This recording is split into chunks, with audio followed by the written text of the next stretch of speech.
You are standing in a sleek boutique in Soho, holding a piece of plastic that weighs less than a slice of bread. It costs $500. You look at the price tag. You look at the plastic. You look at the salesperson who is smiling with the predatory grace of a deep-sea anglerfish. You realize that for the same price, you could buy a high-end smartphone, a round-trip flight to Mexico, or 3,333 gumballs. You pay it anyway.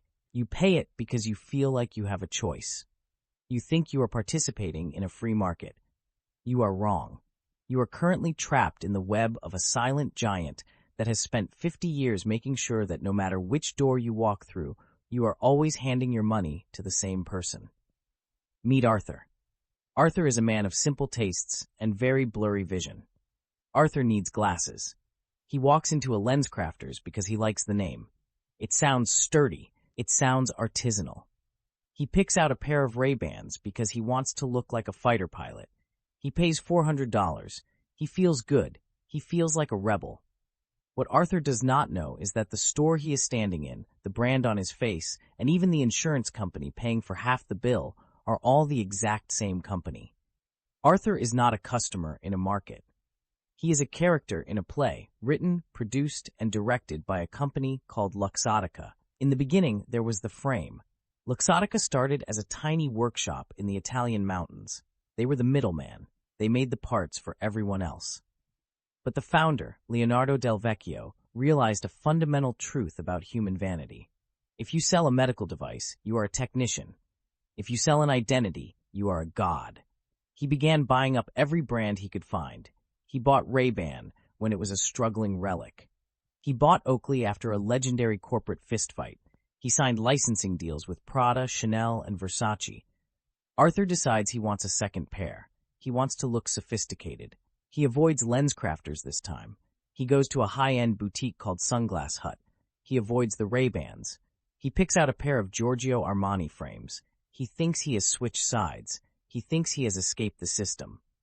But Luxottica owns Sunglass Hut. Luxottica manufactures those Armani frames under a license. Arthur has just moved from the left pocket to the right pocket of the same pair of pants. How does a piece of acetate and two metal hinges stay at $500? In a normal world, competition drives prices down. If Arthur thinks one brand is too expensive, he goes to a competitor. But Luxottica solved this by owning the entire vertical spine of the industry. They own the factories. They own the brands. They own the stores. Most importantly, they own IMED. IMED is the second largest vision insurance provider in the world. When Arthur looks at his insurance benefits, IMED tells him he gets a discount if he shops at a preferred provider. That provider is LensCrafters. The frames covered by his plan are Luxottica frames. It is a closed loop. It is a financial ecosystem where the wind only blows in one direction. The illusion of choice is the most expensive thing you will ever buy. When Oakley tried to resist Luxottica's pricing demands years ago, Luxottica simply stopped selling Oakleys in their stores. Oakley's stock price plummeted. Their value vanished overnight. Luxottica then bought the company for a fraction of what it was worth. They did not just win the game. They bought the stadium and charged the other team for parking. Arthur is now deep in the rabbit hole. He loses his glasses in a freak gardening accident involving a sprinkler and a very confused squirrel. He decides to go online. He visits Target Optical. He visits Pearl Vision. He even considers a pair of high-end Oakley sport goggles for his morning jog. It does not matter. Luxottica owns Target Optical's operations. They own Pearl Vision. They own the goggles. Arthur is wandering through a maze where every exit leads back to the gift shop. The markup on these frames is roughly 1,000%. The plastic costs pennies. The labor is automated. The $500 price tag is not a reflection of quality. It is a reflection of a world where one company has achieved total narrative control. They have convinced the world that a medical necessity is a luxury collectible. They have turned a tool for seeing into a symbol of being seen. Arthur finally gives up. He sits on his couch in his $500 plastic rectangles and turns on the news. He hears about a massive merger. Luxottica merged with Essilor. Essilor is the world leader in ophthalmic lenses. They are the people who actually make the glass you look through. Now, the company that owns the store and the brand also owns the very vision technology inside the frame.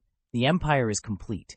It is a horizontal and vertical monopoly, so perfect it almost deserves a round of applause. Arthur looks at his bank statement. He looks at his glasses. He realizes he didn't buy a product. He paid a tax to the gatekeeper of sight. He realizes that in the kingdom of the blind, the one man who owns all the glasses is not just king. He is the landlord, the tax collector, and the only guy selling maps. Arthur sighs, cleans his lenses with a tiny cloth that Luxottica probably made, and wonders if he should have just learned to love the blur.